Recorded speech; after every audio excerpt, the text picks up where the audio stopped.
Imagine a job where your main task is existing. No deadlines, no meetings, no late-night emails with urgent in the subject line. The only KPI you have to meet is staying alive to collect your paycheck.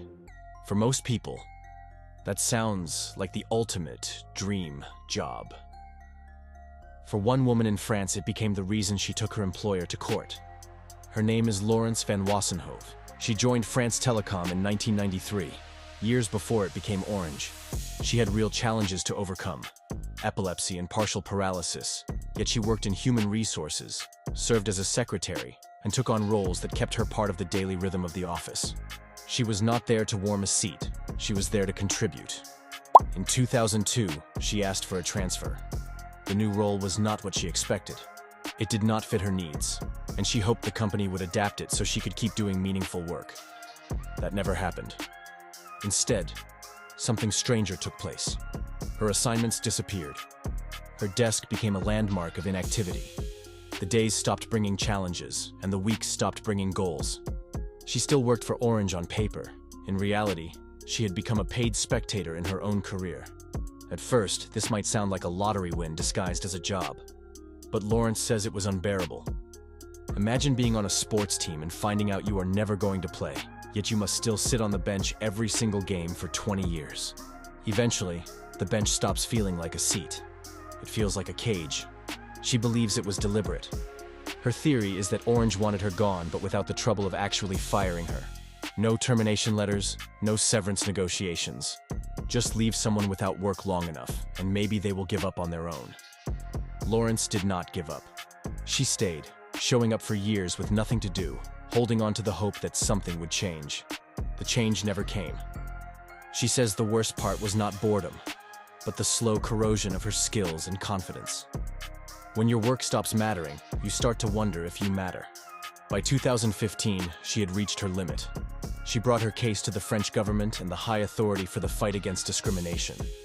Orange brought in a mediator, but the mediator's efforts went the way of her assignments, nowhere. It was still the same empty calendar, the same invisible role, the same paycheck without purpose. So she took legal action. Her lawsuit is not about unpaid wages. It is about wasted years. She claims her time was stolen, her abilities undermined, and her professional identity erased. And yes, she wants compensation. Not for the money she earned, but for the career she says was dismantled in slow motion. This is where most people get stuck. How can being paid to do nothing be harmful? It comes down to what makes a job valuable. The paycheck is important, but so is the proof that you are useful, capable, and trusted to get something done. Without that, the job stops being work and starts being a performance where the role you play is person who exists. People fantasize about winning the do-nothing jackpot because they imagine filling that time with hobbies, travel, or passion projects. But Laurence was not free to do any of that. She was still an employee, tied to the company's rules, stuck in professional purgatory. The money was steady, but the freedom was missing. And here is the bigger problem. Being forced into idleness can feel like punishment. It is a message that you are unnecessary. Even if it is not said out loud, the silence says it every day. Laurence calls it psychological harm. It is not the exhaustion of being overworked. It is the erosion that comes from having nothing meaningful to work on. Over time, it becomes a new kind of stress, the kind that makes you question your relevance. The legal side of her case is straightforward.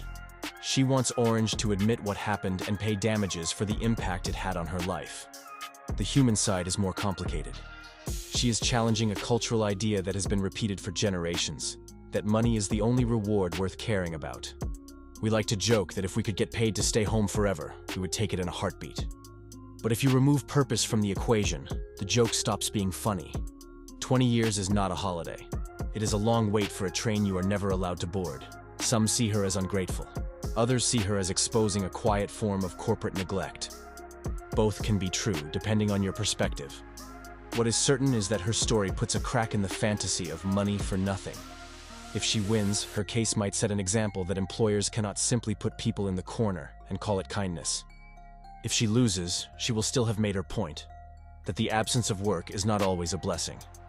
For Laurence, the fight is about reclaiming the value of her time and abilities. For the rest of us, it is a reminder to look beyond the paycheck when we measure the worth of our jobs. Money can keep you alive, But meaning is what makes you want to get up in the morning. So would you take 20 years of full pay for zero work? Before you answer, ask yourself if you could handle the silence, the invisibility, and the slow fade of your skills. It is easy to dream about escaping work. It is harder to imagine escaping a life where you are not needed.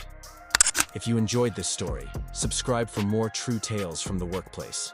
The strange, the unbelievable, and the ones that carry lessons you did not see coming. And in the comments, tell us, would you take the pay without the purpose? Or would you rather have both?